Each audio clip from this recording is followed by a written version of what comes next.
Hi, my name's Taylor, and in this video, I'm going to show you how to view reports in your TenantCloud account. To find a list of your reports, click the Reports tab from the left side menu. Here, you will see a list of all the reports that are offered. You can choose to view this group of reports in a list view or a grid view. All the information that you have entered on your properties, leases, and contacts will be tracked in these reports. This list of reports includes information related to finances, rental information, and calculators. You can sort all of these by selecting from the Display dropdown. Another great way to find the reports that you are needing is to simply type in the name of the report in the search bar.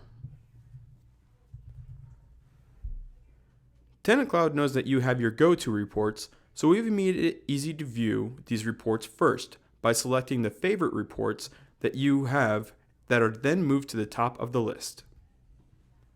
An example of one report is the operating statement. This lists all paid income and expense invoices.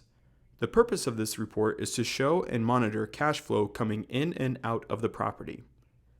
You can filter the information on this report by date range, active leases, property, owner, and cash or accrual.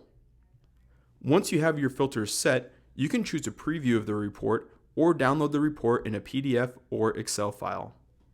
The report displays the income, expenses, and total cash flow in an easy-to-read format. Another popular report that TenantCloud offers to landlords and property managers is the Tax Preparation Report. This report is designed to help landlords and property managers file their taxes at the end of the year. It shows all income and expense totals, management fees, depreciation, and interest expenses. You can also sort this report by property, owner, and date range. You can even choose to include a Schedule E. And that's how easy it is to view reports within TenantCloud. To start managing your rental properties for free with simplicity and ease, just go to www.tenantcloud.com or click the link below in the description and sign up today.